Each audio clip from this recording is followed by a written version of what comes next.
Վերադարձանք ձեզ կրկին ասենք բարի լույս եւ մեր հյուրը արդեն տաղավարում են։ Մեր տաղավարում են Ներսես Գրիգորյանը, վարակիչ հիվանդությունների համաճարակաբանության վարչության բժիշկ համաճարակաբանը, ամռանը սրանում են զանազան ալերգիաներն ու ակտիվանում են աղիքային ինֆեկցիաները, ու մենք հիմա միասին կհասկանանք ինչպես խուսափել դրանցից, ինչպես կարգավորել, կանխարգելել, եթե չի ստացվի, ինչ անել։ Ինչ անել։ Բարև ձեզ, բարի լույս։ Բարև ձեզ։ Ամառը դեռ նոր պիտի սրանա, մենք էլ խոսեցինք, որ եղանակները դեռ բարենպաստ են չսրանալու հետ կապված, որովհետև որքան էլ որ շոկ է, բայց օրվա երկրորդ կեսին նաև զով է լինում եւ անձրև։ Որքանով է նպաստում շոկ եղանակը այս ամենին եւ որքանով է կանխում խոնավ եւ մի քիչ ծառի եղանակը։ Աղիքային վարակիչ հիվանդությունները իրենք պայմանավորված են բազմաթիվ հարուցիչներով, եւ բակտերիաներով, եւ վիրուսներով, եւ միաբջիջներով, եւ դրանք այդ հարուցիչները իրանք բազմազան հատկություններ ունեն։ Բայց բոլորին բնորոշ է այն, որ բավականին տաք եղանակը, տաք միջավայրը նպաստում է նրանց զարգացման եւ բազմացմանը, հետեւաբար եւ դրա հետ կապված բարձրանում է նաեւ հիվանդացությունը աղիքային վարակիչ հիվանդություններով։ Որոնք են առաջին նախանշանները աղիքային վարակների եւ երբ մարդը հասկանա, որ արդեն ժամանակն է բժշկի դիմելու։ Աղիքային վարակիչ հիվանդությունների հիմնական ախտանշաններն են ջերմության բարձրացումը, մինչև կարող է բարձրանալ մինչև 39 աշնան, կախված վիճակից, կախված հարուցիչից։ Ինքնազգացողության վատացումը, սրտխառնոց, փսխում կարող է առաջանալ եւ ամենաբնորոշներից մեկը լուծն է։ Աղիքային խանգարումը լուծային վիճակը։ Ինչ անել սկզբի համար մինչև բժշկի դիմելը։ Չնայած մերոնք հայկական սովորության համաձայն գիտե ամենավերջում են դիմում բժշկի, ինչ վատն է, բայց սկզբի համար ինչ կանխարգելիչ միջոցներ պիտի ձեռնարկել։ Չէ՞ թեկուզ ջերմությունը իջեցնելու համար, պետք է իջեցնել թե ոչ։ Տեսեք, ջերմությունը իջեցնելը կարևոր է, եթե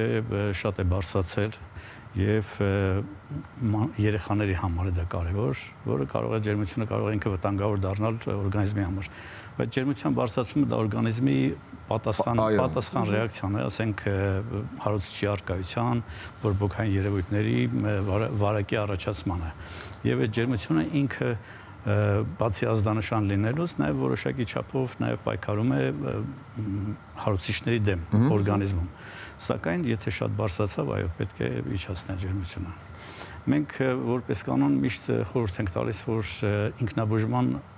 չզբաղվեն մարդիկ,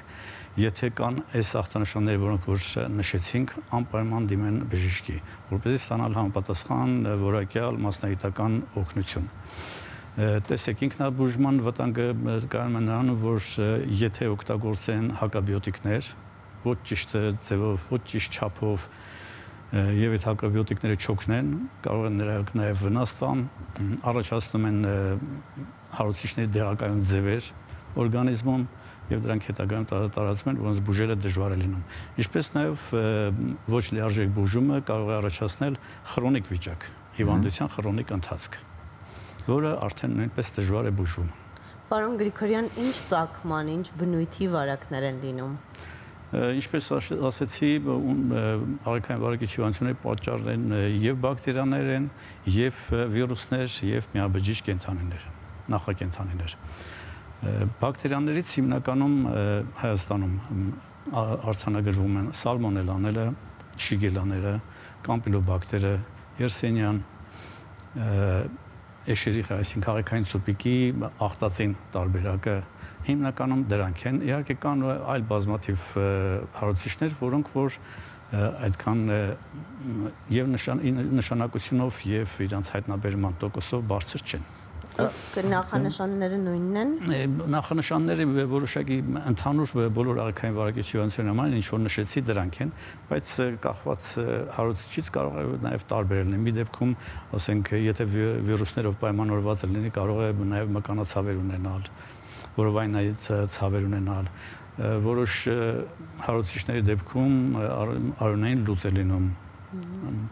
որոշ դեպքերում կարող է միայն բարձր ջերմաստիճան լինի, դա կախված է հարուցիչից, կախված է հարստությունից։ Բժիշկ, ունենք արդյոք մենք ստատիստիկա ամեն հաջորդ տարվա հետ կապված։ Օրինակ, նախորդ տարվա կտրվածքով այս սեզոնին որքան հիվանդացություններ են եղել, արդյոք մարդկանց գիտակցումը եւ նրանց ապրելակերպը, կենսակերպը փոխվել է եւ նրանք ավելի բանիմաց են դարձել խուսափելու նման վարակներից, թե ամեն հաջորդ տարի մենք աճի միտում ենք նկատում։ Տեսեք, արքային վարակիչ հիվանդությունները ես ասեմ մոտավորապես 10 տարվա կտրվածքով հիմնական հիվանդացության մակարդակը գրեթե չի փոփոխվում։ Ամեն տարի ասենք մոտավորապես նույնն է, ասենք մոտավորապես 10-ից 11 հազար արձանագրված դեպք ենք ունենում տարեկան։ Իհարկե երբեմն կարող է մի քիչ բարձր, մի քիչ ցածր լինել, օրինակ 20 թվականին մենք կրկնակի անկում ունեցանք, որտեղ չէր արձանագրում, դա կորոնավիրուսի համավարակի ժամանակ էր։ Մենք 15 թվականին ունեցել ենք բավականին մեծ աճ, ասենք,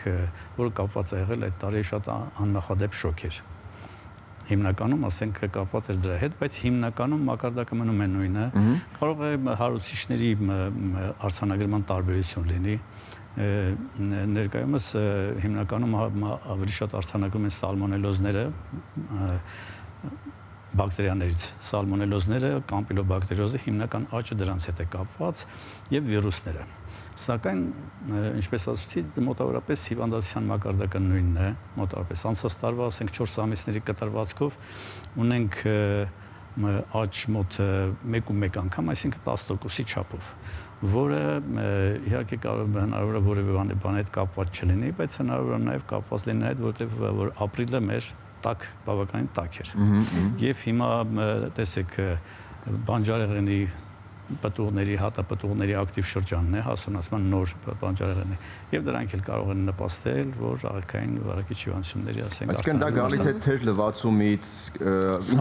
սխալ լվացումից, ինչի հետևանքով է դա։ Միայն մթերքը չէ, պարունակում բակտերիա։ Միայն մթերքը չի, աղքային վարակիչ հիվանդությունները մարդու օրգանիզմ ներմուծում են բերանի միջոցով։ Բերանի միջոցով փոխանցող գործոնները, սննդամթերքը, ջուրը, կենցաղկոնտակտային ճանապարհը Հայաստանի Հանրապետությունում հիմնականում ավելի շատ այս պահի դրությամբ կարելի ասել, որ սննդամթերքով պայմանավորված են աղքային վարակները, դա ապացուցվում է նրանով, որ հիմնականում բռնկումները արձանագրվում են կապված սննդամթերքի հետ։ Օրինակ անցած տարի չնայած ես ասացի, որ 25 թվականի 4 ամիսների կտրվածքով մի փոքր բարձրացում ունենք, բայց մենք 24 թվականի 4 ամիսների ընթացքում արդեն ունենք արձանագրված 3 բռնկում, աղքային վարակիչ հիվանդությունը, 25 թվականին դեռևս չունենք այդ բռնկումը։ Այսինքն այդ փոքր բարձրացումը դա հիվանդացության, ասենք, ինչ-որ վրա մեծ ազդեցություն չի գործում, որովհետև հետագա ամիսներին կարող է իրավիճակը փոխվել։ Քիչ առաջ խոսեցիք հակաբիոտիկների մասին, որոնք վստահաբար պետք է օգտագործել միայն բժշկի հսկողության ներքո, սակայն արդյոք սա բուժման միակ տարբերակն է, թե դեպքերը տարբեր են եւ բուժման տարբերակները եւս տարբեր են։ Բուժման հետ կապված ավելի լավ կլիներ, որ իհարկե բուժական մասնագետները խոսեն, բայց ես կասեմ, որ տեսեք, վիրուսային վարակների դեպքում հակաբիոտիկներ չի նշանակում, որտեղ նրանք վիրուսների նկատմամբ չեն ազդում։ Որպես կանոն հիմնականում օրինակ ասենք ախտանշանային բուժում այդ դեպքում նշանակվում։ Հակաբիոտիկներն նշանակվում են ոչ միշտ, եթե խիստ անհրաժեշտ է լինում, որովհետև որպես կանոն հակաբիոտիկները իրենք ավելի կարելի ասել ավելի կտրուկ միջոց են բուժման համար։ Բայց իսկ ինքնաբուժման դեպքում այո միշտ մենք խորհուրդ ենք տալի ուղղակի պետք է բացառել ինքնաբուժման նպատակով հակաբիոտիկների ընդունումը։ Կարելի է ասենք ախտանշանների համար ենթադրենք շատ բարձրացած լինի, մինչև բժշկի դիմելը ջերմությունը շատ բարձրացած լինի, այդ դեպքում ասենք ջերմիչեցնող օգտագործել, եթե կա եւ լուծ եւ փսխում ջրազրկումից որպեսզի պաշտպանվեք, հեղուկների շատ օգտագործում, եթե տնային պայմաններում կարողանան ստամոքսի լվացում կատարեն, բայց հիմնական բուժումները պետք է կատարվեն անպայման բուժող բժշկի հսկողությամբ։ Նկատելի է 20 տարվա կտրվածքով, որ արագ սննդի կետերը, որտեղ որ միս էին վաճառում փողոցում, հիմա գրեթե վերացել է, բայց ելի սննդի թունավորումների դեպքեր լինում են։ մի կողմից եւ երկրորդը, ինչպես դուք նշեցիք, այս նոր հասունացող բանջարեղենի պահածոյացման ժամանակահատվածն է, որից եւս կան թունավորումներ։ Ինչ եք նկատում հիմնական բեռը, հիմնական թունավորումները որտեղից են գալիս, այս արագ սննդի կետերից, թե նաեւ սխալ պահածոյացված։ Եթե վերցնենք թունավորումների հիմնական բեռը ընկնում է, ասենք, պահածոյացված սննդի, բոտուլիզմն է այստեղ վտանգավորը, բոտուլիզմն է վտանգավորը, սնկերը, ասենք մարդիկ եթե չճանաչելով սունկը հավաքում են, օգտագործում են, ճիշտ չեն օգտագործում կամ ասենք սխալ են պատրաստում այդ ձևի։ Սննդային այլ թունավորումներ էլ կան, որոնց կշիռը այդքան շատ մեծ չի։ Հիմնականում աղիքային վարակիչ հիվանդություններն են, որոնք պայմանավորված են տարբեր ոնց որ ինչպես ասացի հարուցիչներից։ Իսկ այո, բանջարեղենի, մրգերի բանջարեղենի պահածոյացման սեզոնը սկսվում է, պետք է ուղղակի շատ ուշադիր եւ զգույշ լինել, խուսափել պատահական, ասենք, մեթոդներով պահածոյացումից։ Օրինակ, ասենք, բոտուլիզմը ինքը շատ վտանգավոր հիվանդություն է, այո։ Որպեսզի բոտուլիզմ չառաջանալ, պետք է բանջարեղենը պահածոյացնելուց առաջ շատ լավ մանրակրկիտ լվանալ։ Ինքը բոտուլիզմի հարուցիչը ինքը անձամբ ինքը հարուցիչը վտանգավոր չի մարդու համար, բայց սննդամթերքում նա աճելով բազմանալով թույն է արտադրում, դրա համար անոտ պայմաններ են պետք։ Եվ պահածոների մեջ նրանք եթե ընկնում են, իսկ դա ընկնում են, ասենք, բանջարեղենի ոչ լավ լվանալու պատճառով, որովհետև հարուցիչները, ոչ թե հարուցիչները, այլ նրանց սպորները, ասենք, նրանց բազմացման էլեմենտները պահպանվում են երկար ժամանակ հողում եւ շրջակա միջավայրում։ Ընկնելով բանջարեղենի վրա նրանք կարող են թափանցել։ Փաստորեն այդ հարուցիչը հենց սխալ լվանալու հետևանք է, ոչ թե սխալ պատրաստելու հետևանք է։ Եվ պատրաստելու, որովհետեւ տեսեք, եթե նույնիսկ լվանալով ամբողջությամբ հնարավոր չի լինի հեռացնել, բարձր ջերմաստիճաններով կարող են ոչնչացնել սպորը նույնիսկ շատ բարձր, ասենք, ջերմաստիճան։ Տեսեք, գործարանային արտադրության պահածոներից երբեք չեն արձանագրվում բոտուլիզմի դեպքեր, որովհետև այնտեղ համապատասխան տեխնոլոգիաներ են օգտագործվում,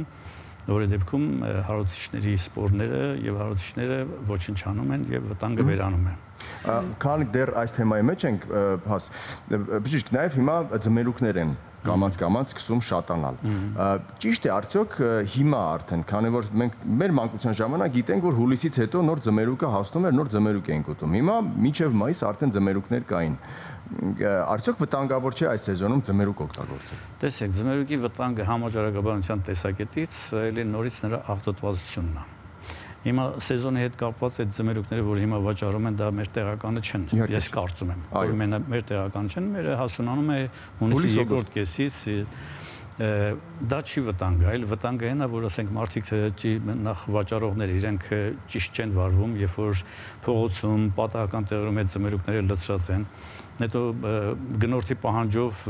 կտրում են, կտրվածք են անում, որպեսզի ցույց տան, որ դա հասած է, իսկ դա կրկնակի վտանգ է։ Ձմերուկը ինքը մաքուր չի, որովհետև դաշտից բերել են, նրան չեն լվացել։ Դա ասենք ոչ ոք չի կարող ենթադրենք տոնաներով ձմերուկը լվանալ։ Այո։ Երկրորդը, փողոցում դրվածը կամ թեկուզ խանութում դրվածը նա էլի ենթարկում է կեղտոտման, օդի միջոցով, փոշու միջոցով, մարդկանց ձեռքերի միջոցով, մեքենաների արտանետումների դանակը, որով կտրում են։ Դանակը ինքը կեղտոտ է, որովհետև կամ պայմաններ չունի այդ դանակը լվանալու, կամ էլ ինքը, ասենք, ենթադրենք անտարբեր է այդ հարցի շուրջը։ Կեղտը մտցնում են ձմերուկի մեջ դանակի միջոցով, իսկ ձմերուկը ինքը սննդային միջավայր է տարբեր վարակիչ հարուցիչների աճման համար։ Այնտեղ աճում է եւ կարող են առաջացնել նաև բռնկումներն։ Հայաստանի Հանրապետությունում բռնկումներ չեն արձանագրվել, համենայն դեպս ես այդպիսի դեպքեր չեմ 35 տարվա ընթացքում չեմ դերել, բայց եղել են դեպքեր, օրինակ Եվրոպայում եղել են դեպքեր, հենց ձմերուկից առաջացել է բռնկումներ։ Սալմոնելոզի օրինակի համար բռնկումը։ Եթե թույլ տաք, ես ուզում եմ անցում կատարել նաև մի փոքր այլ թեմայի, մեզ հուզող հարց է դա, ամռան եւ գարնան ընթացքում հատկապես ակտիվանում են ալերգիաները, որն է այս ամիսների տարածված ալերգիաների ինչից է այն տարածվում։ Ցավոք սրտի ես դա մասնագետը չեմ, բայց այո, դա հիմնականում գարնան շրջանում կապված է ծառերի ծաղկելով, ծաղիկները ասենք այդ փոշիատիկները տարածվում են շրջակա միջավայրում, դրա հետ է կապված, իհարկե կախված ալերգիայի տեսակից կարող է նաև եղանակային պայմանները, դա մի քիչ ավելի նեղ մասնագիտական հարց է, որին ես չեմ կարող այնպես պատասխանել, ոնց որ կպատասխանա եղանակային վարակների։ Ալերգիայից համաճարակաբանություն չի առաջանում, չէ՞, թե առաջանում։ Ալերգիան տեսեք, գոյություն ունի ոչ վարակիչ հիվանդությունների համաճարակաբանություն։ Այո, եթե սեզոնին շատ է տարածված որոշակի հիվանդություն, այո, դա նույնպես համաճարակային իրավիճակ է, բայց ոչ վարակիչ հիվանդությունների։ Դա ասենք, տեսեք, մենք տարվա եղանակի անցումների շրջանում սրանում են սիրտանոթային հիվանդությունները, քրոնիկական հիվանդությունները, դա էլ որոշակի համաճարակային process է, բայց ոչ վարակիչ հիվանդությունները։ Կա այդպիսի եւ տերմին կա եւ այդպիսի գիտություն կա ոչ վարակիչ հիվանդությունների համաճարակաբանություն։ Շոկերին ընդառաջ հունիսի 1-ին չի գալու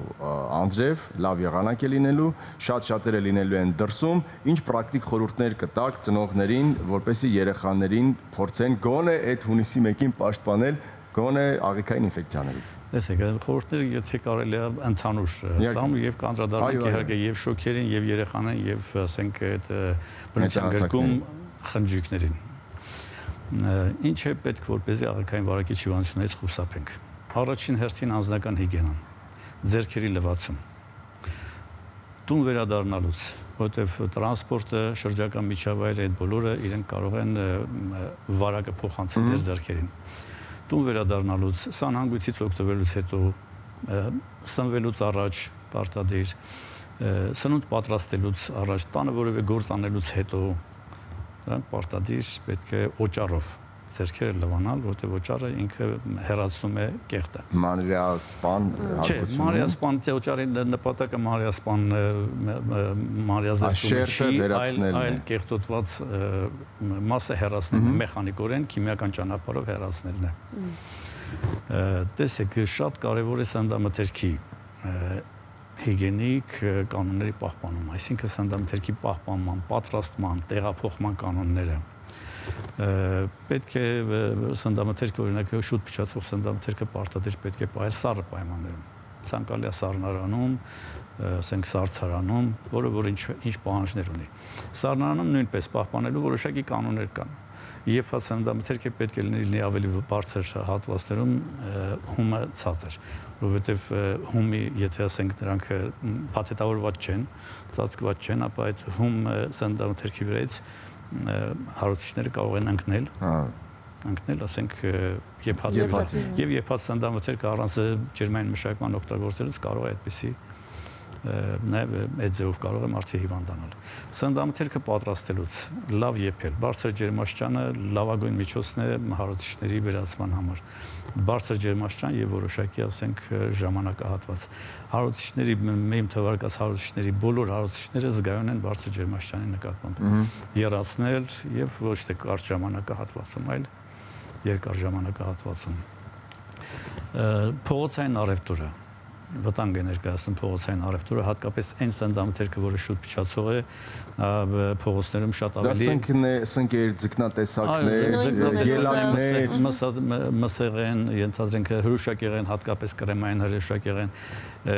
պտուղ բանջարեղենն էլ ենթարկվում է կրկնակի կեղտոտման։ Նա էլ եթե ձեռք են բերում, պետք է շատ մանրակրկիտ լվանալ։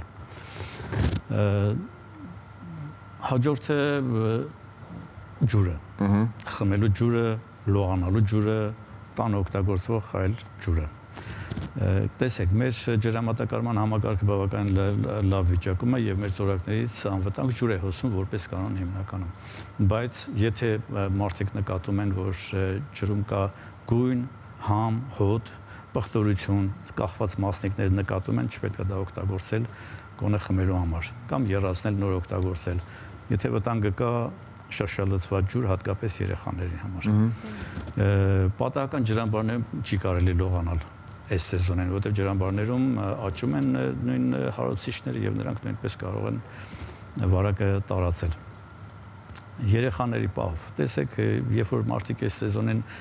մեկնում են բնության գիրք եւ խնջույք են կազմակերպում, հատկապես խոցել են երեխաները, որոնք եւ խաղում են այդ բնության գրկում եւ կեղտոտվում են